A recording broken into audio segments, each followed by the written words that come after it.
What's up, Drop Pod listeners? As always, you can listen to the Drop Podcast on Spotify, Apple Podcasts, and Google Pods. We're now on Apple Music, Audible, and Pandora as well.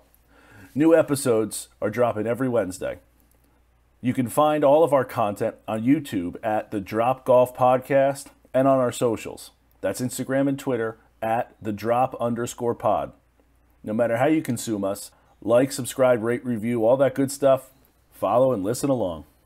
This episode is sponsored by the Law Office of Mound and Tranger. Tom Mound and Randy Tranger are board-certified trial attorneys who share more than 40 years of legal experience. They specialize in personal injury matters, workers' compensation cases, and criminal and municipal defense. As certified trial attorneys, they have recovered millions of dollars on behalf of people injured in accidents and employees injured at work. They have offices conveniently located in Freehold and Point Pleasant. For skilled and personalized legal representation, call Mound and Tranger at 732-780-0230 or check out their website at tmallonlaw.com. Not only are they good people, they're good golfers too. I wish your front was as good as your back. Oh, I hear that a lot. Yep, I'm sure you do. This is the Drop Podcast where we talk golfing in the Garden State. I'm Mike Poro, and this is Ryan Coulott. What is up, everyone? Mike and I are trying something new today. We are live from Shoregate Golf Club down by Sea Isle, exit 17 on the Parkway. We're gonna try this. We played the front. We played the first couple holes on the back. We're currently on hole 12. I'm gonna give this a whirl. See how it's going here. Yeah, I mean, listen, this is it's an experiment, but you don't know if something works until you try it, and I think this is a perfect example. But I think before we get going on the golf course itself and talking about our round a little bit, there are a couple housekeeping items I think that we need to quickly go through, and one is tomorrow starts the Memorial, and I want to give a quick little shout out to our guy here in New Jersey, Chris Goddard. If you recall back in one of our earlier episodes when Chris came on, he talked about how he had a sponsor's exemption into the Memorial because he was the Nicholas Award winner last year in the NCAA. So Chris starts the Memorial tomorrow, and obviously we're rooting hard for him to make a big run and make it to the weekend and see what can happen. So, I want to make sure we get that off our plate first and foremost. No doubt. Huge shout out to Chris. Again, I feel like we got a lot of guys. Chris is one of our guys. Chris, good luck. Do us proud. Reppin' Jersey. And the next housekeeping item that I got is our Fluke Apparel Company polos. From the very beginning, I loved what Chris put together. I loved the designs. I loved where our logo was placed. And I can't thank all of you guys for going on the website, pre-ordering them all. But if you haven't, listen, I know I put out a video the other day. It's a great Father's Day gift.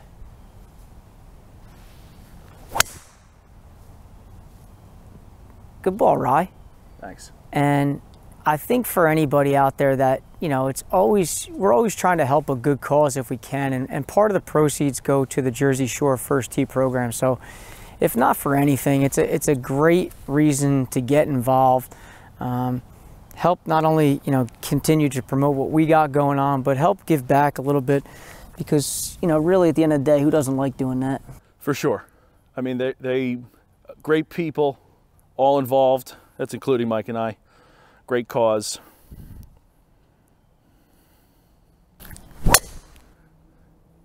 Beautiful. Great shot, Mike. And good stuff all around. So go support us, go support them. People helping people. Let's talk about the USGA 4-ball. Our boys were making a little bit of a run out there at Kiowa. Pat Wilson and Brad Tilley. They made it to the round of 16. They got through. Qualifying did really, in stroke play, they did really well. Also want to give a shout out to our boys Troy Vanucci and Jack Irons. They made it into match play as well. Unfortunately, they lost in the first round, but Pat and Brad made a little bit of a run there. kind of ran into a little bit of a buzzsaw in that round of 16 match, but they fell. And you know, I think one of the things Ryan and I talked about is finding a way to get those two on together to kind of talk about their experience out there. I think that'd be a great episode for everybody, and I think it'd be a great, you know, experience for us to vicariously live through them. They got a good friendship going on. They got a lot of good things, a lot of positive vibes coming from the two of them. So Brad and Pat are your call to action is now. Make sure you come on, say hello. We want to hear about it.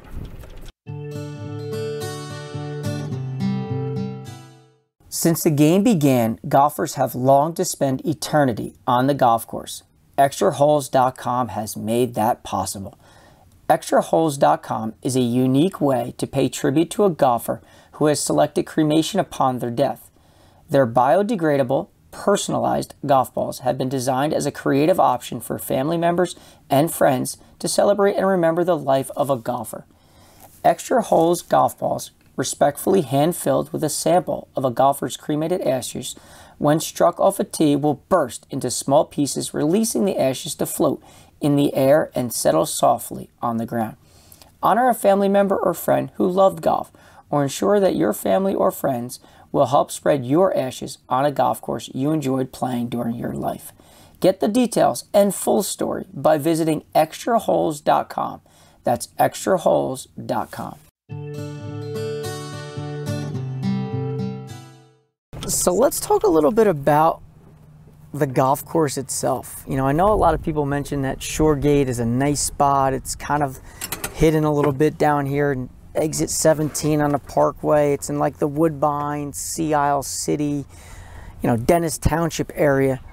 The course is really cool. You know, I think at times it seems to be a little spongy, which is kind of surprising knowing that it hasn't really rained at all.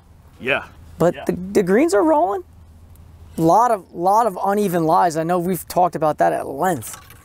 Yeah, throughout the round. And Mike, I got one here where, like, for no real reason at all, there's just, like, rolling. This is South Jersey. There's not supposed to be hills or mountains or anything. And this just is, like, the entire fairway here on the 12th hole is slanted left to right. You look back, and it's just like a rolling hills. I got, like, a downhill lie here for this shot. Downhill below my feet. Just like, again, nothing is straight away yet today. So I'll dial this one in. Yeah, I got 122 here. You're due for something. I'm very due. I'm very, very due. Let's see how this one goes.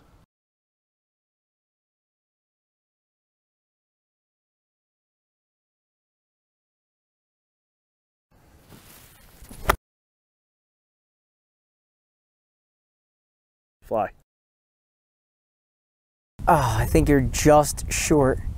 I think it got caught up a little bit right in that spot there. No, I think it's, oh, there it is. Oh, no, yeah, there it is. Good shot. It showed itself. It showed itself late because I thought so too. Yeah, I mean, it's a lot of people said this is a kind of a hidden gem. It is very far south. As we said, exit 17, so it's, you know, in theory, it's 17 miles north of Cape May, so it's pretty far south. But it is really good, I would say. Again, spongy, yes.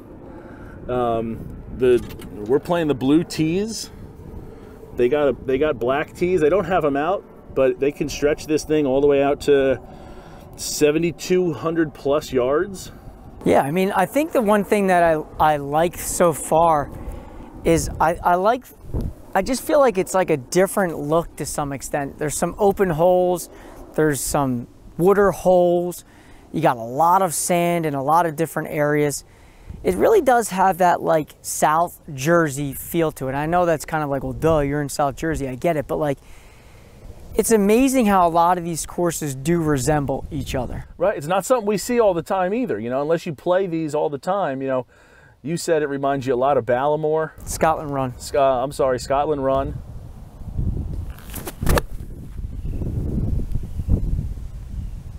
That looks good.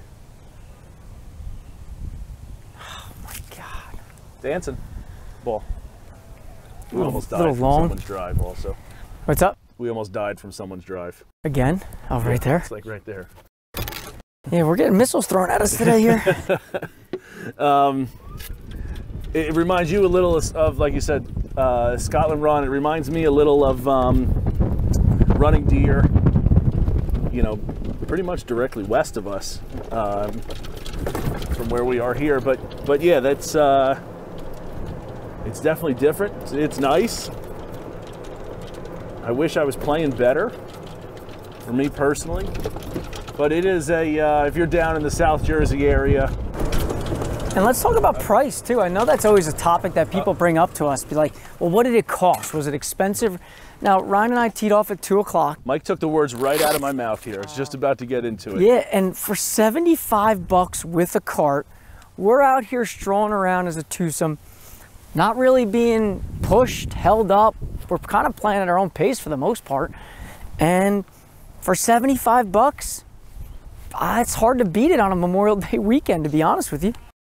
Especially when Mike and I were both talking about how, like, hey, like, kind of last minute, we were like, hey, let's play some golf on what day this weekend. We both said Sunday works, but like, we didn't really think about this until maybe Thursday. Yeah, this was a late addition to the schedule in terms of like confirming it. Yeah. And when the tee time popped up, we just snaked it, and I mean, $75. I mean, for Memorial Weekend Sunday, $75 to play as a twosome is really pretty good. Slow down. Slow down. Flaps.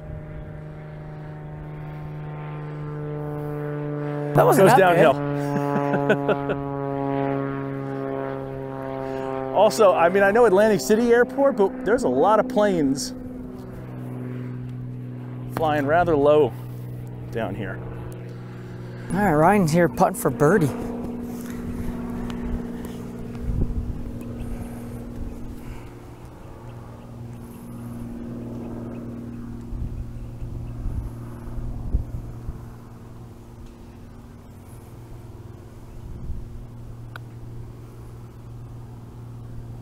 Oh my gosh.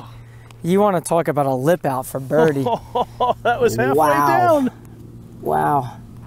Well, maybe we found your calling. Maybe you just need to record as you play because, I mean, you haven't made a par that easily all day. That was a fairway. I don't know if I've made a par all day. That was a fairway, a green, 10-footer, hard lip out. I mean, you know. All right, knock this in.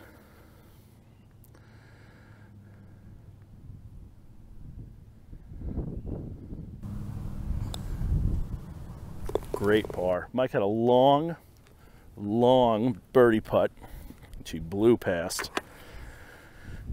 Had about 5-6 feet on the comeback, just knocked it in. Good putt, Mike. Yeah, well, Ryan has kind of convinced me this round. My putting has obviously been lackluster, to say the least. So, Ryan's convinced me to try today putting conventional on the long ones and then going with my claw on the shorter ones. And since I've done it, I've been pretty rock solid, all things considered. So, I don't know. I don't really like that, but it's hard to argue when things work. I think we all need to be supportive in Mike's journey here for his for these pars that he's in. And I mean, if you're knocking in putts, does it really matter what the stroke looks like or what the grip looks like? To me, yes, but clearly I gotta suck that one up and say, who cares? You know, I know he's not the first person I know to do that. I've seen someone go righty grip, anything outside 10 foot, and then flip it over, go left hand low. On the other way, he's going claw the other way. So, you know, if you're hitting putts, to me, Mike, that doesn't really matter as long as the ball's going in the cup, and that's the important thing. Yeah, listen, I think what the audience has learned over the, first 5-6 months of our journey here is that hold on a sec. Let's look at this here. We're on this little bridge here after 12. One cart on bridge at a time. This looks like something out of like a fairy tale movie. All the overhanging trees, you can't see the end. It's like a good picture for the walking of the bridges. I know there's a Instagram handle that does a lot of things about bridges. Yeah, this is pretty cool. And we're going over rock, so they cut this. I think what the audience obviously has learned over the past short amount of time of us all being together is that I can be a little wacky. So I guess this just adds to the whole resume. Unconventional, loud, crazy.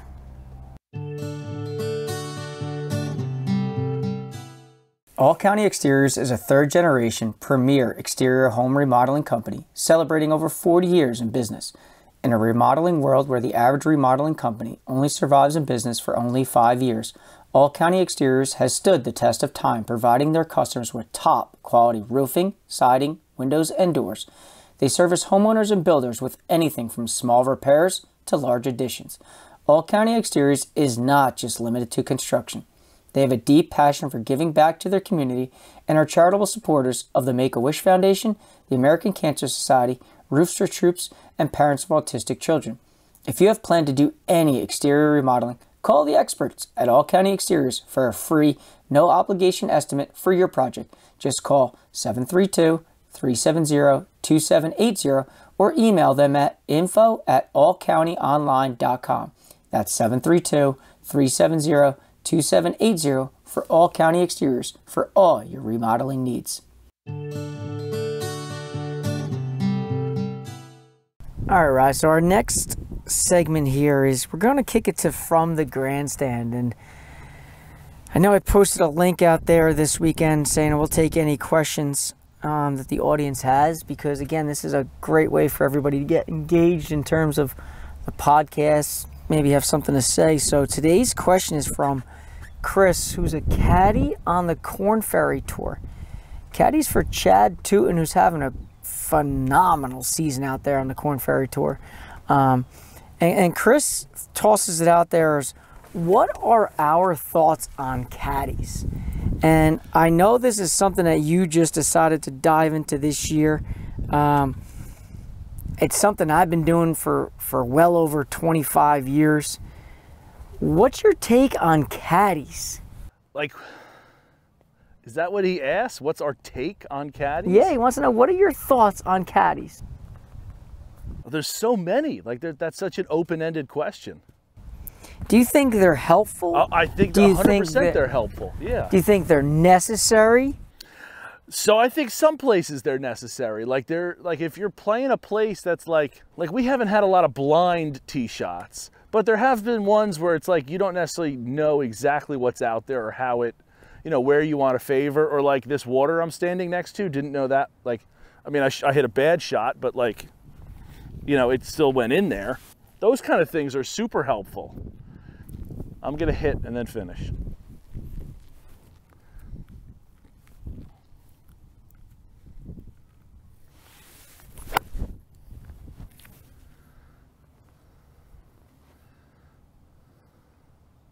Oh, you caught that so well. How did that go like in between? I know. Look at the angle of those bunkers. Yeah, I mean, of course they're helpful. I think a good caddy is super worth it. Someone who's giving you good reads, someone who knows your game even, and understands, hey, you can tell me right away, hey, you hit it high, the wind's gonna eat it up, or they can tell you things like that. Those things are super, super helpful. I think caddies can be ultimate shot savers in so many ways. Yeah. Because I think they play such an integral role in a player's success that, maybe doesn't get the limelight that the players does as much, because, you know, you're hot at times on the golf course. The caddy's there to play psychologist. You need a pep talk. The caddy's there to play motivator. You know, I think the caddy plays such an important role. And I will say this, if you're ever at a golf course that has caddies, I think it's a no-brainer for you to get one. I know it can be an expensive ask sometimes, but I think sometimes when you're treating yourself to something as nice as where caddies are being offered, you might as well splurge a little bit, because not only does it do wonders for the caddy as well, but it'll also, I'm telling you, it'll be a shot saver in one way or another while you're out there.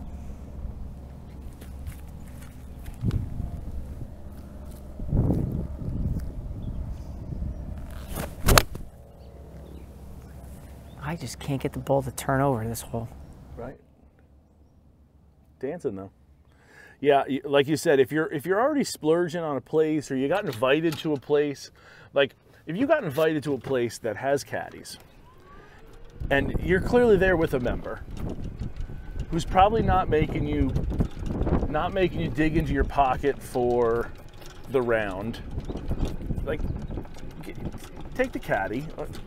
And pay for the member's caddy. And yeah, you could always do that. Again, like now I've been invited places where like the member invites me, and then the member is also taking care of the caddy, or says like just take care of this much, or like whatever, you know. But like if you have the option, yeah, take the caddy. I also like, Mike, I don't know if you feel this way. I know we often take a cart, but I feel better walking.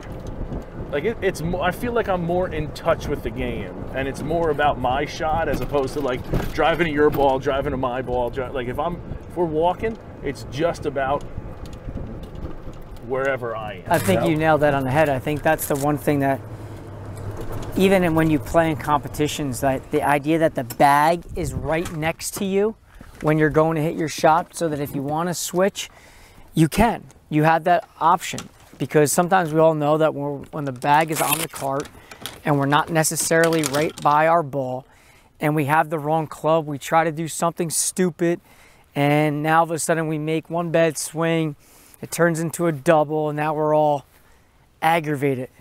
So, I mean, listen, I think at the end of the day we both agree that caddies are a vital part to anybody's successes, and if you have the option to get one, you get it. I don't think that's even a question, to be honest with you, with either one of us. Now, let me ask you. You ever played with a bad caddy? Or just like a guy that, maybe not a bad caddy, but like, you know how you've probably either had those rounds as a caddy or played with a caddy where like you're vibing together and it's a great round. But you might have also had one of those where like your personalities just don't match and it ends up being a dud. Yeah, I definitely think, you know, you can probably relate to some of that as well.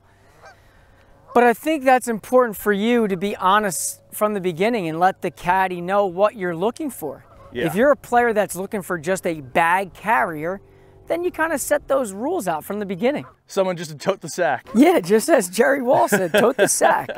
But if you're looking for help, then you express that.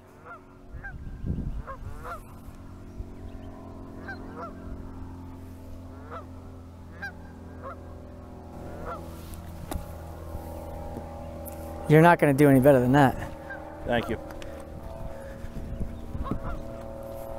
Because, Mike, I've had that experience where the guy just took total advantage. He was stoned the whole time. And it just wasn't pleasurable. And for then it's you or awkward him? to say like, hey man, like, was it pleasurable for you or him? Well, he must have had a great time. Right? He was like Carl Spackler out there. Good roll. And like, so then like that got on my nerves and that pissed me off. So again, I'm pro caddy, but I think that also makes a good caddy is someone who knows can read the room. So yeah, no doubt. But I also think that's on the player to establish that as well. Yep. All right, let's make these putts for par, huh? Oh, you didn't hit it. You didn't hit it. I knew I wanted to have it nestle in there, but I just hit it as if I've been in a body cast for a year. Knock this in. Dude, your nails with that claw grip, dude. Yeah, so I think that sums up our takes on the caddies. Obviously, we're both pro caddy, but I do think it's important that everybody establishes the kind of like a little bit of what the expectations are at the beginning. And if you get an opportunity to get a caddy, listen, jump on it, take care of the caddy. And obviously, like we've been saying for the last, God, this is now what, 5 weeks in a row of taking questions from you, the audience, that if you have any things you want Ryan and I to discuss, to debate, to talk about, DMs are always open on Instagram at @thedrop_pod. You can always email us at thedropgolfpodcast@gmail.com. And if you're looking to get your business or company involved in the podcast as well, we're more than happy to take on a sponsor to take on this segment as well, because clearly it's a good opportunity for all of us to engage with each other in so many different ways. So, Chris, thanks for the question, pal. Yeah, certainly, Chris. Thank you. Good question. If you had a different question or more detailed or want us, something else, like I started with, I think it was a little vague. I think we got there, but hey, you can jump back on in. All right, Mike, good par. Thanks, buddy. Another tap-in bogey for me. That's right up your alley. Why don't we shut this down for the next couple holes? We'll come back on after 18 and recap this whole puppy, yeah? All right, guys. Talk to you in a bit. All right, so here we are, 18th hole, wrapping this puppy up. Just to kind of recap this day, listen, I think the back nine here at Shoregate is so good. And maybe I'm not giving the front nine enough credit because the conditions weren't as good as the back, but I think the stretch there, Rye, 13, 14, 15, that we were harping on earlier, I mean, so good. And I think coming in here right there to 18, I mean, you got 4 bunkers here on the right. You got a sweet little patio outside the little clubhouse area here. This is a great little track down here in South Jersey. Yeah, no doubt. We're on 18 here, finishing up. Even looking at, like, really when we made the turn is really when it became good, but okay, 10 was rather pedestrian, rather straightforward, and then 11 was again, same kind of thing, but then it sent you into that 12th hole was really good, and I think sent you to the abyss. Yeah, I think.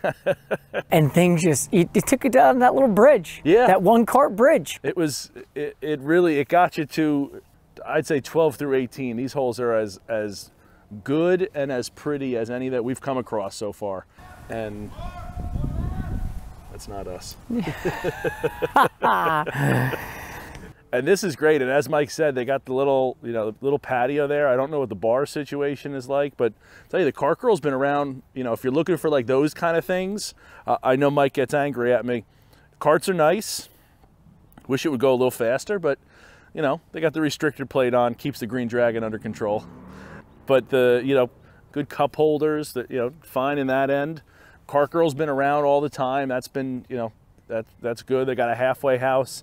They send you right past. I didn't notice a bar inside when we checked in, but they got the patio situation, and they got like the ironclad or cast iron or whatever kind of wrought iron chairs and high tops out there. It looks really good. So yeah, I mean, really good stuff on this backside, with not a ton great to say about the front, but not that it was bad. It was just wasn't as good as the front. Wasn't as good as the back. No. I mean the back, yeah. And I think, at the end of the day, for $75 at 2 o'clock on Memorial Day weekend, playing this nice of a golf course, it's a must. I don't know how else to say it. I understand the ride for a lot of us may be long, but listen, You know, you talk about like, are you willing to drive X amount of time to go play a spot? And when the price is this and the course conditions are as such, like, I mean, listen, we know how golf is these days. It's expensive. And to play at a place for $75, it's a no-brainer. Right. I totally agree with you, Mike. I can't agree with you more. As you have, like, now, I don't know if you're coming from Northwest Jersey down here, but you could travel hour and a half to come here. And again, like you said, under under $100. I think that's a great price to time ratio for sure. So definitely a must get to. And if you're down in this area, you know, you come down the shore, you're going to Cape May, you're going to AC, you're Ocean City, Ocean City, Sea Isle, any of these, come on down. Like this place is well worth it. And I don't even know what the prices are in the weekday, Mike, but again, it's got to be cheaper than the weekend. It's got to be cheaper than the weekend, and we're $75 on Memorial Day Sunday, so definitely a must get to. I can't hit that any better, Ryan. That was beautiful. And with the shadows, I can't see where it went. No idea where that went.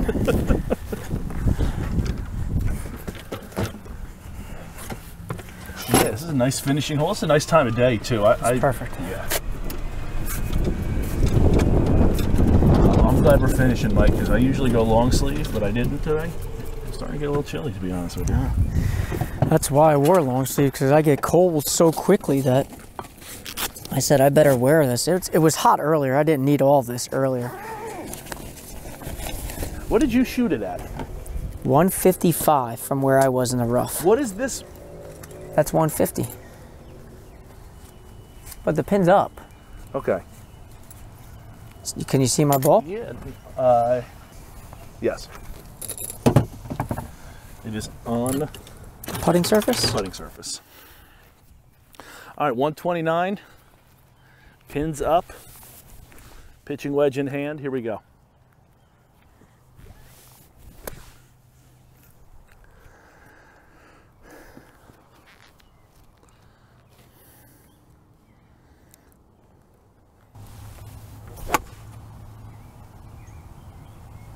I hit that really well. Good shot. It'll be nice to birdie the last hole. Yeah, maybe enough, birdie. But I couldn't hit just outside that range. I didn't want to go like take something off a 9-iron, but it's just in front there. Yeah, birdie end would be good. Yeah, that'd be a nice. Let's go. Icing on the cake right there. Well, I think I'm away.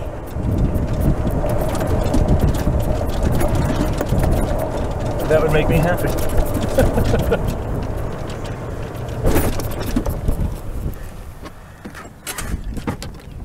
Yeah, you had a great shot there, dude. Thank you. It's really good. Thank you kindly. Now we'll see if you can make it, though. Well, that's the tough part. I will also say about this place, it has a phenomenal practice facility.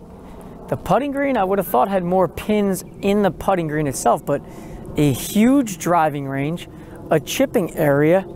I mean, you could have came out here early and got a full practice session in. For sure. If you're looking to do that as well. Where was the chipping area? Right behind the this little shack area where they keep the carts. Behind the putt, like next to the putting green? Yeah. I didn't even see that. Yeah, some dude was on it practicing beforehand. Now listen, when I make this, I'm leaving it in the hole for you. I appreciate that. That's why mine can bounce out.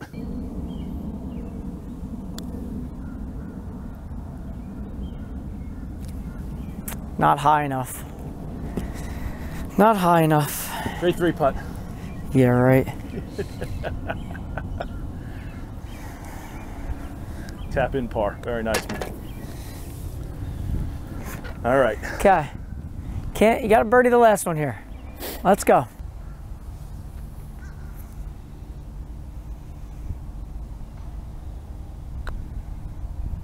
Got it. Yes, sir. Bang, let's go. How good is that?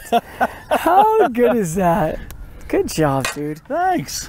You played really well in the back. Yeah, I wish your front back nine was was. much I wish your front was as good as your back. Oh, I hear that a lot. Yep, I'm sure you do. But listen, I think this place is really, really good.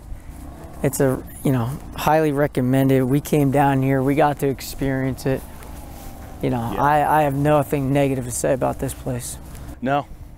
I think the front with the healing greens is, I think it'll be flipped. It'll be just as good as the back was once it's finished. But you talk about price, like we said. You talk about like how far it is to travel.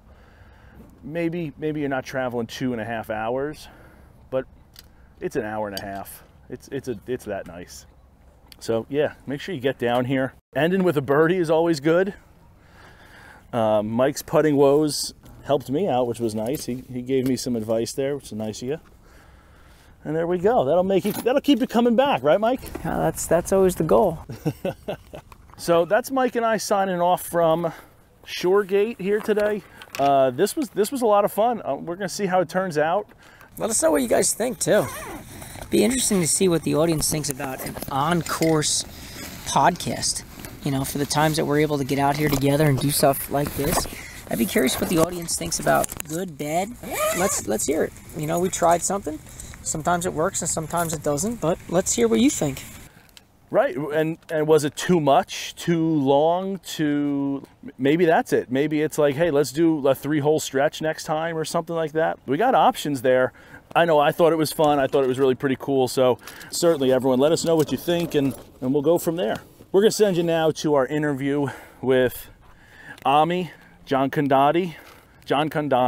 I got her name right in the interview, which is what matters. She was such a sweetheart. She just got back. She had her last 24 hours before the interview were crazy, and her last week and a half was crazy, where she had finals. Then finals ended for her on the 9th. The 10th, she flew out to Washington for the women's amateur 4-ball, and then had just gotten back from that. She had a flight, cross country. So, it was very nice of her to give us some time. Mike's not on the interview, so you're just going to hear me. I missed my partner in crime, but I think we did a pretty good job. And I have not told Mike this yet, but Mike, you're really, as an analytics guy, you're really going to love a part of this interview that is quite numbers driven. Can't wait to listen. So that's it for us. Signing off from Shoregate. Enjoy the interview. Golf lovers, get ready to take your game to the next level. Tee to Green Indoor Golf, located in West Long Branch, is excited to offer you an exclusive membership deal that you won't want to miss. You heard that right. For a limited time, Tee to Green is offering a one-of-a-kind opportunity to join our community of passionate golfers. And what's more, with our special promo code DROP, you can get this amazing offer for just $99 for the first month and $129 a month after. That's right, only $99. I know some of you just swerved off the road, but you heard it right. For just $99, you're going to receive 3 hours of TrackMan swing analysis technology, which is the best in the game. You want to know the cherry on top? We're throwing in an additional 3 hours. That's right, 6 hours for the first month. Let's go. But wait, there's more. You'll also get a free, yes, I said it, free 30-minute lesson with one of our experienced pros. They'll guide you through your golfing journey and help you achieve your goals. So what are you waiting for? Get off the couch, get on the phone. If you're driving, wait till you're done. But go sign up. Promo codes DROP. Enjoy this amazing deal for only $99 for the first month. That's right. Remember to use the promo code DROP on their website at www.t2green.com or call 732-876-4609 to secure your membership deal today. Tee to Green Golf is the perfect place to learn, practice, and improve your game. Don't wait any longer. Head over to Tee to Green today. All right, so today's guest is New Jersey native, coming out of Pingree, Watchung Valley. Watchung or Watchung Valley? Watchung Valley. Watchung Valley. Currently plays at Yale, but graduating soon. And I think I told her I wanted to wait because I wanted to see if I can get her name right. It's Ami Gianchandani. That's pretty dang close. Oh, so I took some pride in trying to learn it today. Yeah, no, the most important thing is the hard G at the beginning, which you got. So that's awesome. Okay. How well do you know Mega Ghana? Yeah, so she's a couple years younger than me, so we never overlapped in high school. Okay. But I've played a few tournaments with her, and we were actually on the same PGA Junior League team, maybe in 2014 or something. So, wow. Okay. Yeah, we've known each other pretty much since then. Interesting. So not that I know her well or anything like that, but she's from my area, so I think that G was the same there. Yeah. So welcome to the show. I appreciate you coming on. Let's talk some golf. Let's do it. I want to start where you just came from. You were just at the USGA Women's Amateur Four Ball out in Washington, and you jumped on and you said you've had a hectic 24 hours with flights and getting in. What's it been like for you the last week or so out there? Yeah, it was awesome. It was definitely a trek trying to get from school in New Haven up to Seattle, but definitely worth it. The course was awesome. It's called the Home Course in DuPont, Washington. Course is in fantastic shape. Greens were really, really firm, which is not something we see all that often, I guess, up in the Northeast when it's the rainy spring season. Mm-hmm. But it was super fun to play. I played with my teammate from Yale, and we played 2 years ago at the Four Ball in Merrido in Dallas, Texas, and we were the medalists there. And then couldn't awesome. Play, but we couldn't play last year because it overlapped with the Ivy League championship. Okay. So we were excited to kind of get our revenge this year, and I think we did. Yeah, as I said, I saw you made it to the quarterfinals. That's as someone who plays at your level of golf and competition and all that. Is it like, hey, once I qualify, I'm happy with any progress? Like anything else is a bonus, or like what is the feeling like I had a success in an event like this for you? Yeah, I mean it's always about perspective because every event I enter, I want to win. Totally. You know, It doesn't matter if it's a small local tournament or the US Open. If I'm there, I want to win it. So not winning is always disappointing. But making the cut's the first big step, especially in a field like this where it's, everyone who's there deserves to be there and is so good. And it's just a matter of, whose putter is working the first 2 days. So making the cut felt good. But then after that, it's like, all right, the seeding doesn't really matter because now it's just head to head. Everyone is so close and we want to win. We want to take it as far as we can. Yeah. Well, and you did great. Like I said, making it to the quarterfinals is really impressive. In a four-ball event like this, Mike and I have talked about how the letdown is almost bigger in a four-ball event because it's almost like you let your teammate down. You didn't just hit a bad shot and it only affects you. It affects your partner as well. So being teammates for the last 4 years, you guys have obviously forged quite a good relationship. Is there any talk about that going into it? Like, hey, let's just don't say I'm sorry. Is it one of those things? Yeah, I think as long as you're out there and you're trying your best and you're doing everything in your power to hit good shots, there's no need to say sorry ever. Sometimes things happen and you really can't control what the ball does. You can control your swing and your mentality going into a shot, but then after that, you don't know what's going to happen. So for us, I think it's just more about, hey, stay in it, do what you can. We understand that each other is going to have a bad hole, a bad shot, whatever it is. And if the other one can be there to have your back, that's great. But if not, no big deal. You got another hole. And the main thing for us is, we just finished our college season as seniors. We're about to graduate. So let's just have fun. Let's go to this event and let's have as much fun as we can because we don't know when we're going to be able to play in this team event again. Right. That's super special to have that. It's almost like you got a bonus tournament with your teammate. That's a nice I like that. Yeah. And we had 2 other teammates qualify as well, which was just like the cherry on top. So it was 4 of us from Yale going. I think we were the most represented school there. And we had our parents out there. We were going out to dinner every night. So it was a blast to have literally half the team there. Yeah. Oh, that's so cool. Was there any kind of like, when did you get out there? Did you get there a few days to see the course, or was it just like, and I almost kind of want to mix in, it's the school teacher in me. Like, when did finals happen? When did you go out there? Was there any overlap? Like, how did that early stage, again, going back to like a week ago, go for you? Yeah. So we had, I think finals end on May 9th. And the way that my semester panned out this year was I had a ton of papers and projects and presentations and take home finals, but I didn't actually have a final I had to sit for. Okay. So I was able to plan ahead, get all these things done in advance. Most of them were due on May 7th.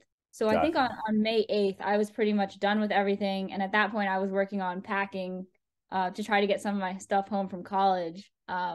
But I know one of my teammates who was out there, but who wasn't my partner, she had a final exam, I think on May 8th. Okay. And then I think we all flew on May 9th.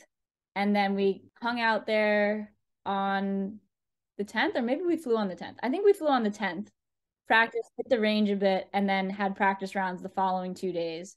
So we got out there like one day early. Okay, but no like interruption with finals. Hectic, no doubt, but like finals, there was a definite end to school and then moving on to the next thing. Yeah, that was nice because we usually are, mid-tournament and we have to be doing homework between rounds. and that just lets you, like you said, you got to play free. You got to play with your friend who you've, know might be the last time you guys play in a team event together. No finals, so you're free of that stress. So that's great. That's great. Good for you guys. But I wanna kind of get back in the Wayback Machine, because I think I'd be remiss if we didn't talk about women's golf, or more so junior women's golf, junior girls golf. How was it that you came into golf? What was it what was your blueprint in getting into golf? It's a male-dominated sport. And for someone like yourself if we can pass any kind of nuggets along to anybody that's listening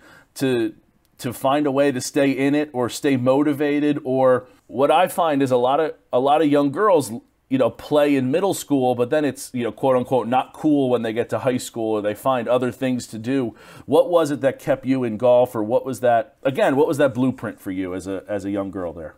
Yeah. So I think when I was 2 or 3, my parents just started introducing me to every sport they could find. So, I started playing soccer, started playing tennis, some swimming, some baseball, some softball. And then when I was 5 or 6, I think that's when I got my first set of clubs. And that was really fun, but it was just kind of another sport in the mix. So it wasn't, like I was dedicating hours of golf practice from age 5 onward. I was doing everything that I enjoyed. I was doing all the after school stuff with other kids. And it wasn't until like middle school really that I said, okay, I really enjoy golf and I really want to keep playing. So I think I'm going to choose that. I'm going to stick with that and go with it going forward. But I mean, I definitely give all the credit to my parents for instilling the belief in me that I could keep doing it. And it would make sense for me to keep doing it. Because as you said, yeah, it's tough. Like in every sport for girls past middle school, there's a huge drop-off rate, just because it's not cool anymore to play sports, to do these things. Which, I wish I want to tell girls out there, it comes back. It'll help you so much later in life. And not only that, but if you can get more girls to go out and play golf with, that is so fun. And I think that's one big thing that I hear from girls who play in college, because usually in high school they're on the boys team, or they're just scraping together enough girls to get a girls team, but when they get to college they have real competitors, friends who they can play with all the time. I can call up any one of my teammates now and we can just go out and hit the range, play 9 holes, play 18 holes, whatever it is. But it is tough to stick with it in that period where you don't see a lot of girls playing. On the other side of that, I'll say that a lot of my practice was with boys growing up. and it feels good to beat them. It feels really good to outdrive them, one, and to beat them in the club championship, all of that. You know, they are some of my best friends growing up, and I learned a lot about how to play golf. I think that really helped me playing with them. But absolutely, I love to see it today when I see girls in middle school who have friends in the same sport as them, and then they can carry that on to high school. So one of the things I did a couple summers ago was work with like the First Tee in a just girls golf clinic. And it was amazing to see because it was middle school and like early high school aged girls. Oh, nice. And I was like, this is awesome. Like, I wish I had this when I was in middle school, high school, because there's a group of like 10, 15 girls right here who live close to each other, who are all pretty similar golf levels, and who all have phones and who can text each other, go hang out, go play golf. So I think it's super important to try to keep empowering girls to want to be in sports, as well as developing like the pathways that they need to succeed in those sports. So, you know, making sure that they're welcome at golf clubs and it's easy for them to feel like they belong on golf courses. So it's shocking to me that more girls can't get involved, and like I said, I think it does, to your point, it kind of puts a damper on their, why would you know, it can get tired of playing with boys all the time. You know, it's fun to beat them and outdrive them, but in, you know, you'd also like to, again, hey, just like in a relationship, right? Like guys need to go have guy time, girls got to go have girl time, like the same kind of thing in sports as well. Yeah, and you learn different things and you get pushed in different ways when you're playing with girls. So yeah, that's something I've really valued about just being on a college team is having that friendship, that connection with, you know, 7, 8 other girls who I can go play golf with for the rest of my life. Right, such a strong camaraderie there. Yeah. So if I may, go for it. Why Yale? Yeah, you know, starting with the just the surface level, it's a great school, great academics, really good location, I think, also pretty close to home, 2-hour train ride, not bad at all. And then a big thing for me was the golf course. You know, Yale's one of the few colleges in the country that like has their own golf course that they own. I want to talk to you about that. I have a question on Yale's golf course. Yeah, not only that, but it's a pretty amazing course. So, you know, 5 years later, I'm still not sick of it. I could play it every day. Find new parts of it every time I play it. So that can be good and bad. Yeah, that was a huge draw to Yale. But I kind of had that gut feeling when I visited campus, like, I think I'm gonna love it here. Okay. Like, if I can go here, I think I'm gonna have a great time. The people I met on my visit were incredibly nice, incredibly smart, and the environment that I felt I'd be in would push me to be better, push me to study more, practice more, and that's what I wanted out of a college experience. Where else were you looking when you coming out of high school? Yeah, so I started with a very wide net. I think I emailed 50 to 100 college coaches, just to start, just being like, hey, I'm a freshman in high school and I'm interested in playing college golf. Just gonna send you some of my scores, because they're not allowed to reply. And the rules have changed with timeline stuff. Mm-hmm. So I think it's shifted back later, but I started my freshman year of high school just trying to get my name in front of some coaches and see what was out there. So after that, you know, gradually narrowed it down, looked at a couple other Ivy Leagues. But, you know, in the end, it was just Yale felt so right. And yeah, it ended up working out for Yale too, I think. Yeah, I think so. As I was looking up some information on you, you've been a postseason award winner every year that you've been there. So I think it worked out for both of you. I want to get into the Yale golf course. Has been on my like, I want to take a golf trip, but not like a trip, kind of like take a day to go somewhere that's out of Monmouth County away and somewhere I can still play. That's super cool. And the Yale golf course is the #1 golf course in Connecticut. The whole state. That'd be like playing Pine Valley every day. Yeah. It's the #1 college course, and Golf Magazine rated it the 83rd golf course in the world. Yeah.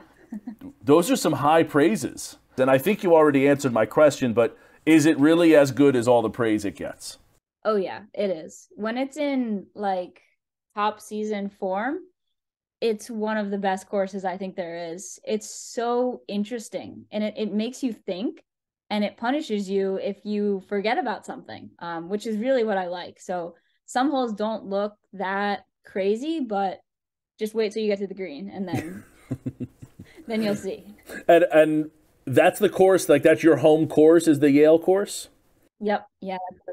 Because some colleges, there's like a college, they'll have like a course that's the quote unquote campus course, but then the team itself plays out of a country club nearby or something like that. But that's your home, boys and men's and women's. Yep. Yeah. It's so most all of my practices and qualifying rounds have all been on that course, and yeah, we're really lucky. It's a 10-minute drive away, and we get to play there pretty much every day. Yeah, that's really cool. What's your best score there? 65. Whoa, that's playing some golf. Yeah. So I shot 65 there twice. The first one was my first ever qualifying as a first year.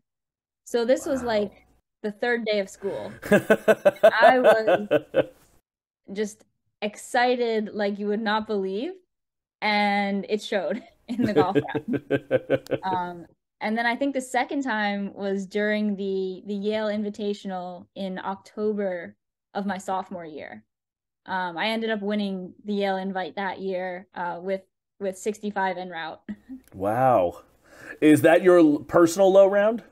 It is. So I've done 65 at Yale twice, and then once at Neshannock Valley.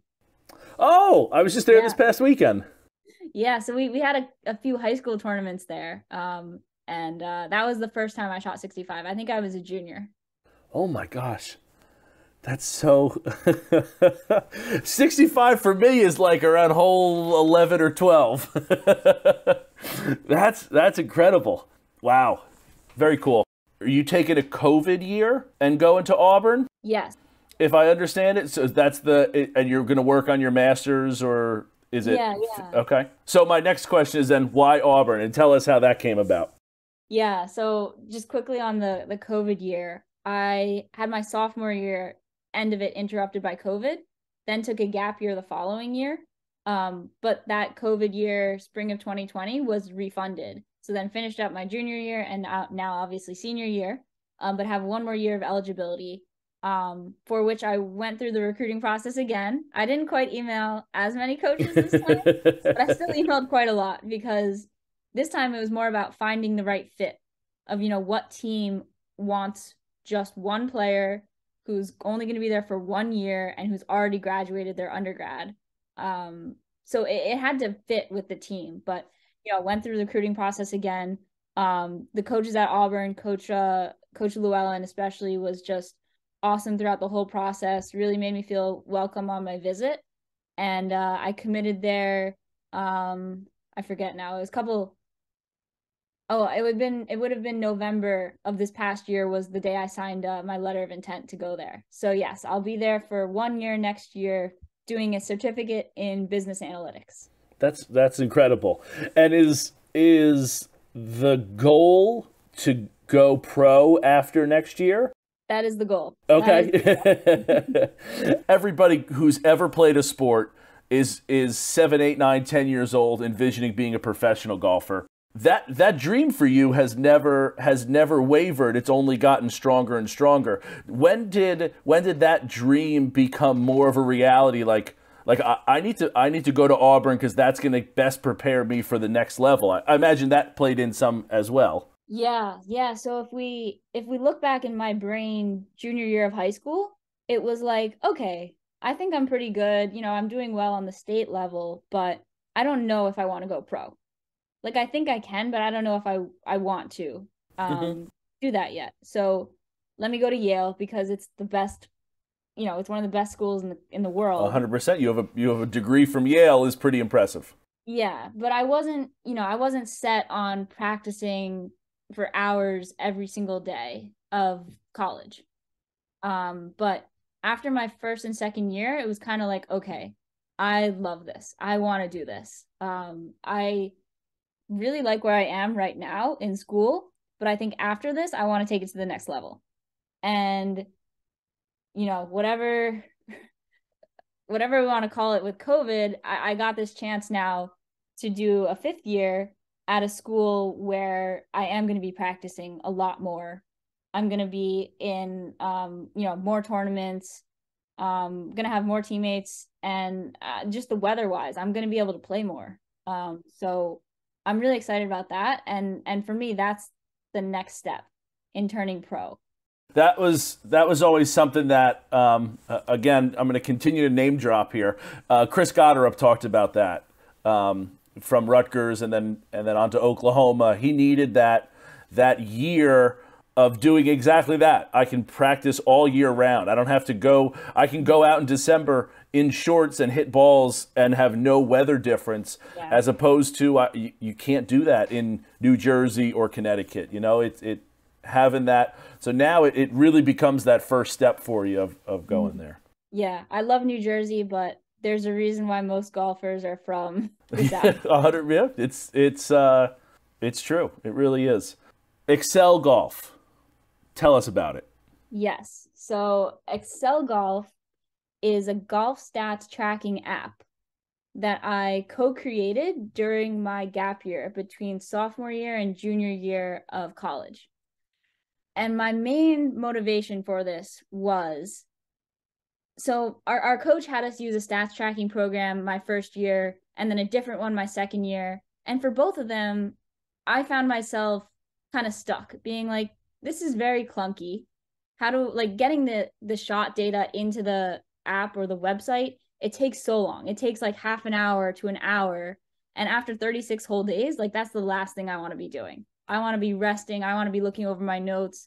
I don't want to be reliving every single shot necessarily of my round trying to enter it. So I said, unless you shot 65. Unless you shot 65. I don't mind that.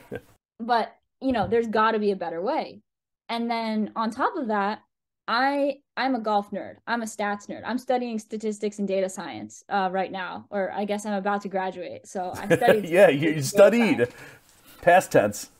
And I'm looking at these apps thinking, there's so much good information here that they're not showing me. Like, if I run my own little analysis on my stats, I'm going to get the information I want. So why don't I create something for myself that's going to give me the stats I want? It's going to help my coach kind of diagnose what's wrong with my game, what I need to work on. And then let me also make it easier for myself to input the stats. And that's how Accel Golf was born. So the two main, I guess, principles that I had in mind when developing Accel Golf. First, it's got to be easy to enter the stats. So for us, you just print out a piece of paper, 8x11, standard printer, nothing else necessary. You write down your distance and location for every shot, just like you would on like a scorecard, just while you're playing the round.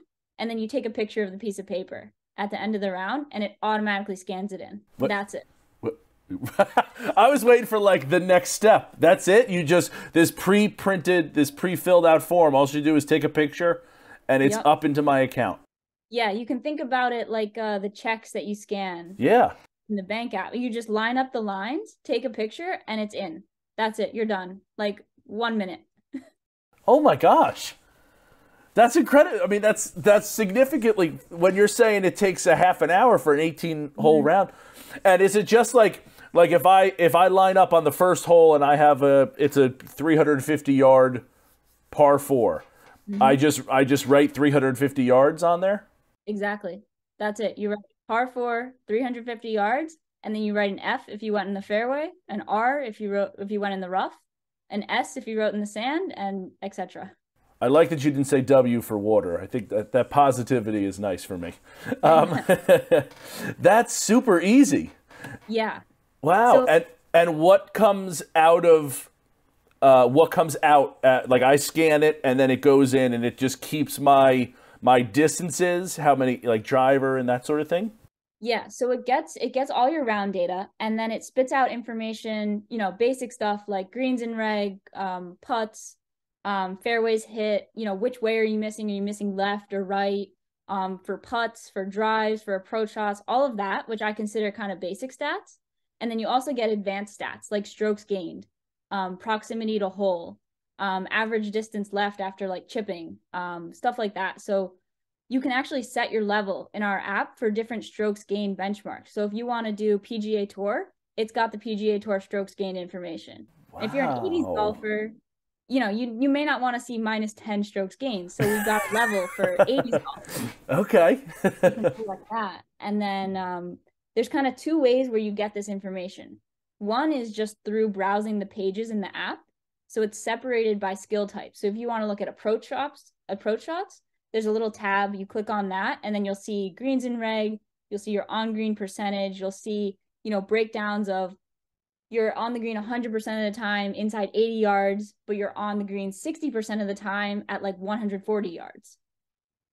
But it's up to you to kind of like show, like ask what you want to see. So it's all editable information. So if you want to see, you know, 120 to 140, you can just program that in and say, okay, I just want to see my stats from this range.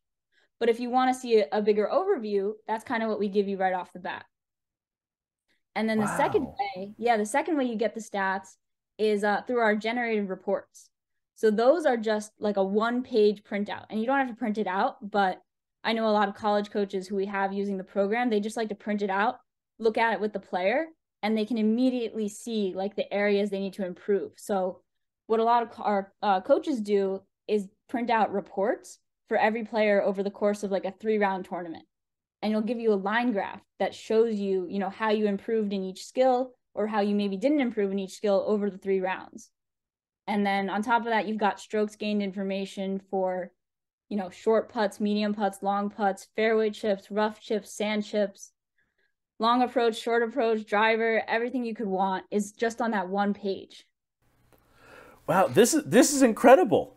Anybody who's actually, Mike got me turned on to this. I keep the score on the scorecard when I play, but I also like to I'll pull up the Gin app.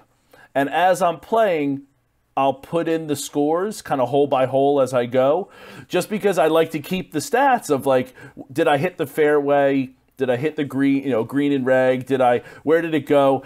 And I find that to be rather clunky as well. The first and foremost, I don't know why it has the score, the putts, and then green in regulation, when that's not the order of how the hole went. You went fairway first, green in reg, and then putts. So like even that just kind of isn't, and that seems like something simple, but it doesn't sound as efficient as what you got going on here. Yeah, you know, one of the biggest reasons I wanted to study statistics and data science was because I was passionate about communicating this information. Because a lot of numbers are great, but if they don't inspire someone to think of something or do something, then, you know, what are they good for? So I wanted to make interesting visuals. I wanted to give customizable information, you know, because for some people, they may not care about their long putts. They just may want to look at, you know, 10 to 20 footers. How can I improve right there? And yeah, that's what I'm trying to do. And I can definitely say it's helped my game and my practice a lot. That's incredible. And I'll tell you, Mike's gonna go crazy that he missed this because he's a numbers guy. I'm not really a numbers guy, and I can't. We're gonna have to talk later at a different time about this because you've already sold me on it. Is it an app that's like available to the public? You said other college coaches. Are you just kind of rolling it out to everybody's event? Like if I'm a Joe Schmo golfer that hears this and like, hey, I want to go to Accel Golf. Can I go on to the? Yeah, absolutely. It's out there. So we've got a website up where you can just kind of learn about the features, and then you can download the app on the App Store or the Google Play Store. And then in both cases, our free account lets you test it out, you know, put 1 round in, see what you think, see what you like. I will say it takes about 1 round to get used to writing all the information. But once you kind of have that first round under your belt, it's become second nature. My teammates are pros at it right now, just because we do it for every round of qualifying, practice, and tournaments. And they've started to really like it as well. Accel-golf.com.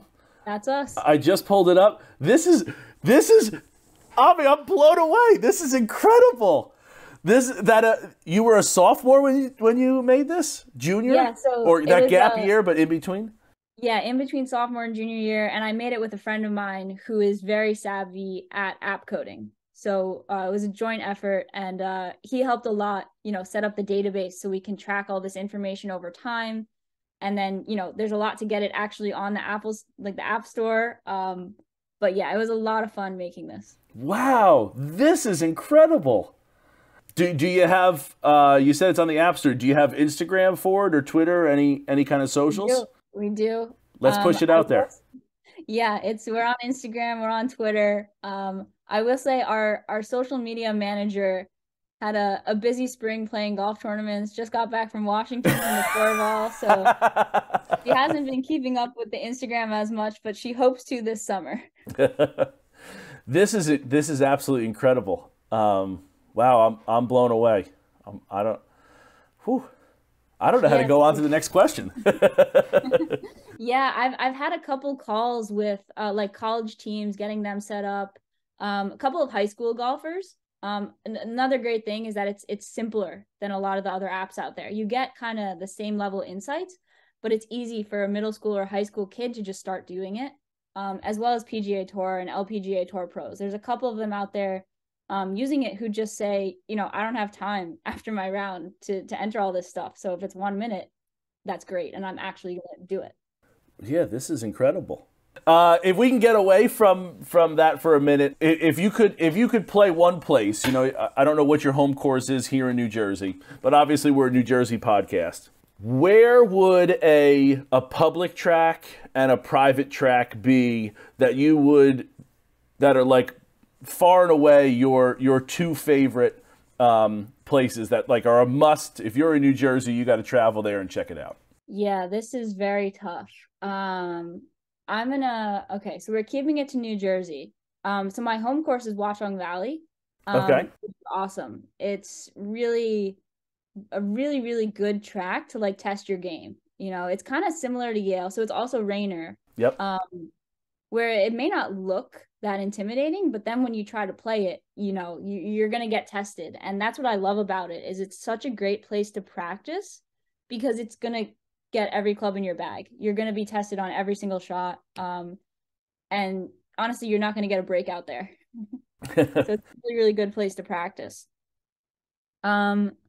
Let's see. Oh my gosh, you've already mentioned a couple good ones. I think two of my favorite private courses around me are Plainfield and Baltusrol. Like, I think both of them are in great shape year round, and really, really good tests for your game. I think those two tracks are some of the hardest in the state, maybe with the exception of Ridgewood, which is maybe the hardest course I've ever played. Yeah. But those two are really, really fun to play at. Yeah, we had a tournament this past fall. It's called the Ivy Intercollegiate. So it was a match play of Ivy League schools and ACC schools at Baltusrol, and that was crazy fun. Oh, that's awesome. Yeah. So cool. I don't know if I can narrow it down to one. Not many people. Everybody has a tough time. We always say like, "Hey, take your home course out of it." And I thought you played at a Watchung, but those are some other good ones. What about a public track? Taking away Neshannock, because you did mention it already. Yeah. Okay. And I would assume if you shoot 65 at a place, that's your favorite place, right? I like Neshannock. Other really good ones. I grew up playing Galloping Hill a lot. So that's a really great course. I love the elevation changes there. That was, I think, one thing that I learned very early on was how to play an uphill shot and a downhill shot. Because, when I was 9 or 10 years old, we had tournaments there all the time. And, they have the 9-hole course and the 18-hole course. And I probably know the 9-hole course better just because I played that on repeat for a couple of years. But the 18-hole course is really, really great.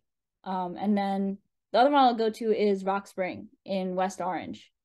Used to play there, and now it's public. And that course, I think, has one of the best layouts in New Jersey.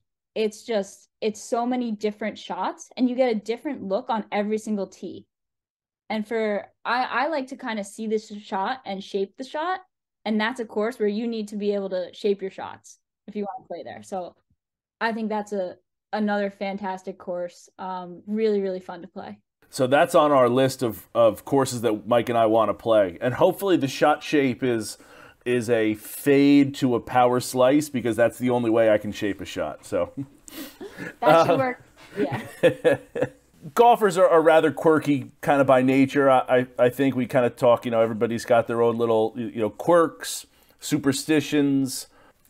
Someone just called them habits, but each one of us think that something is going right or wrong because of something we're doing. When you're getting ready for a tournament, what are some things that you do, like that you must have or you want to avoid, or whatever it is, like that you take into a tournament? Yeah, I guess outside of just you 100% know it, because I watched as I asked that question. I watched that smile, and I was like, okay, she knows what there is. It's just, do we want to admit our own habits? We'll call them. Yeah. For a while, I only played certain number balls on certain days, so I could only play a Titleist 1 on the last day of the tournament. And I had to play Titleist 2 on the second to last day of tournament. But I think I'm over that one, because one time I didn't have the right number and I played a really good round. So I was like, okay. That's all it takes. Yeah. I'm trying to think. I always try to not run out of tees during the round. Okay. So making sure I have enough tees in my pocket. Never letting myself run out of tees, because for me, I think that's a bad sign. I don't know why. I don't know where I got that from, but are you always playing wooden tees? Oh, I do, except for the par 3s. Par 3, you're going to play a plastic tee. Just because practically the plastic tee is not going to break, and I don't want to break a tee every time I play a par 3. Okay.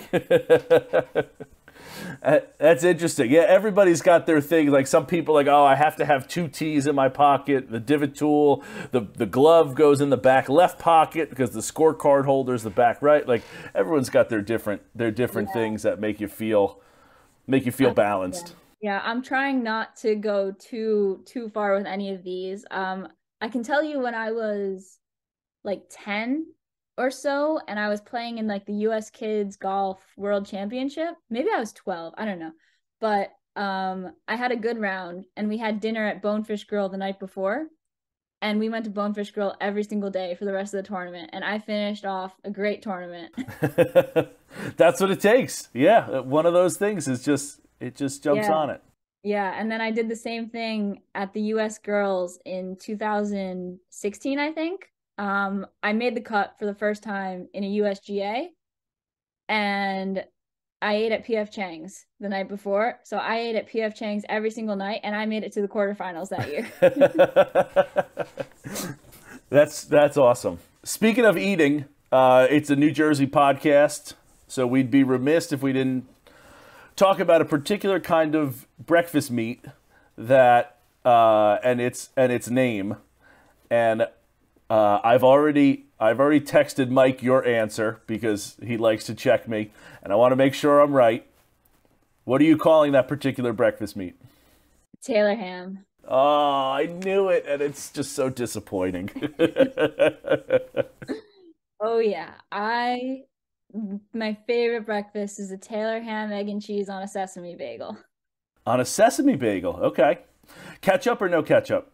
No ketchup. Good. I think people that put ketchup on their eggs need to be institutionalized. Yeah. I don't know if I get it. Well, Ami, this was terrific. I really appreciate you spending nearly an hour with me.